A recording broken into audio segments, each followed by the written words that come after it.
તેમજ કોંગ્રેસ પરિવાર સાથે જાગૃત દરેક સંગઠનના આગેવાનો પ્રમુખો તેમજ બહોળી સંખ્યામાં લોકો આજે સાહેબ એક પ્રશ્ન સાથે આવ્યા છીએ કે આપ અને અહીં બેઠેલા દરેક વ્યક્તિ જાણે છે કે કચ્છ ગુજરાત દારૂબંધીનો એક રાજ્ય છે, તે છતાં દારૂબંધી ફક્ત કહેવા પૂરતી છે।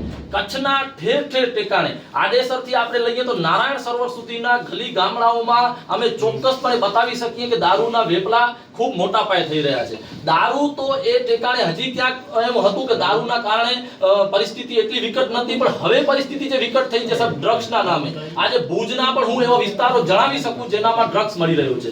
આ મુદ્દે એક ગુજરાતને નશા મુક્ત જોતા એક જનપ્રતિનિધિ વડગામના ધારાસભ્ય જિગ્નેશ મેવાણી જ્યારે આ સંદર્ભે એક નિવેદન એમણે ભ્રષ્ટ અધિકારીઓ માટે આપ્યું। સારા અધિકારી અને સરાહનીય કામગીરી કરતા દરેક પોલીસ કર્મચારી માટે અમે સલામ કરીએ છીએ, ગુજરાત પોલીસને પણ અમે સલામ કરીએ છીએ, પણ ભ્રષ્ટ અધિકારી, હપ્તા લેતો અધિકારી, લાંચીઓ અધિકારી અને જે આ બુટલેગરો સાથે મળી અને આ દુશ્મનોને આગળ વધાવતો અધિકારી ચોક્કસ ભ્રષ્ટ છે અને એના પટ્ટા ઉતારવાની એમણે વાત કરી હતી, નાથી કોઈ દરેક કર્મચારીની વાત કરી હતી। એના મુદ્દે પણ જ્યારે સરકારના ઈશારે જો ચોક્કસ એના વિરુદ્ધ એક રેલીઓનો આયોજન થાય, જિગ્નેશ મેવાણી હાય હાય ના નારા લાગે, એ પણ સાહેબ ક્યાંક ગંભીર બાબત છે। એક જનપ્રતિનિધિને આ કામ કરવાનું હોય અને કર્યું છે એનામાં કોઈ ખોટું નથી। આ બાબત અમારી ચોક્કસ એ છે કે નશા મુક્ત કચ્છ ગુજરાત અમે જોવા માંગીએ છીએ। જે કરોડોના મોય આજથી 3 દિવસ અગાઉ જ મુન્દ્રા બંદર ઉપર 3.25 કરોડનો સાહેબ દારૂ પકડાયો છે। અચરજની વાત છે કે પહેલા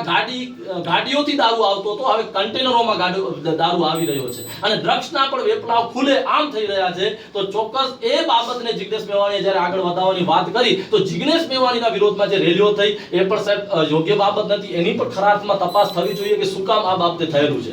એના બાદ સાહેબ અમે આજે આવેદનપત્ર સાથે આપને ચોક્કસ જણાવીએ છીએ કે કચ્છ પરના વિસ્તારના દરેક તાલુકામાં 10 તાલુકામાં તમે જો કહેશો તો અમે તમને નામ દીઠ અને જગ્યા દીઠ અદા બતાવી દઈશું સાહેબ। થોડા દિવસ પહેલા ભુજના એક વિસ્તારમાં સ્પષ્ટ લખેલું મેપમાં મળી આવેલું હતું કે અહીં દારૂ મળે છે, એટલે એ હદે દારૂનો વેપલો અહીંયા વધ્યો છે। તો એના વિરુદ્ધમાં અમે આજે ચોક્કસ આપણે આવેદનપત્ર આપીએ છીએ।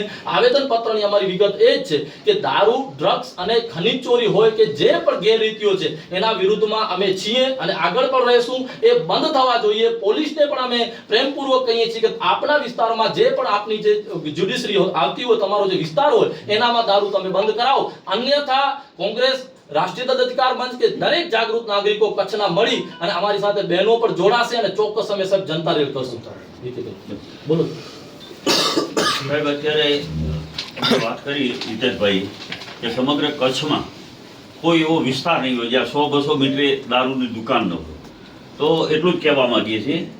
જે હમણાં રેલીઓ કાઢી જિગ્નેશભાઈના એક નિવેદનથી, જિગ્નેશભાઈ નિવેદન એવું હતું પટ્ટા ઉતારી લે છે એવી વાત જ નહોતી કરી, પટ્ટા ઉતરાવી લેશું।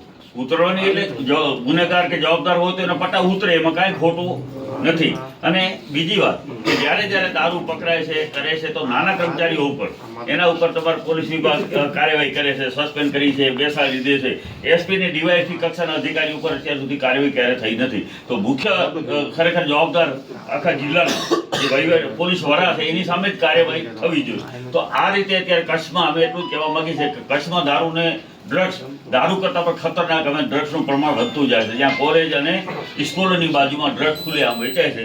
તો આ યુવાધનને બચાવવા માટે અમે આપના માધ્યમથી ગૃહ વિભાગને કહેવા માંગીએ છીએ કે તમે આ દારૂનું દૂષણ અને ડ્રગ્સનું દૂષણ અને એમાં આપણો જિલ્લો સરહદી જિલ્લો છે, વારંવાર ડ્રગ્સ છે એ આપણા જિલ્લામાંથી જ પકડાયેલું છે।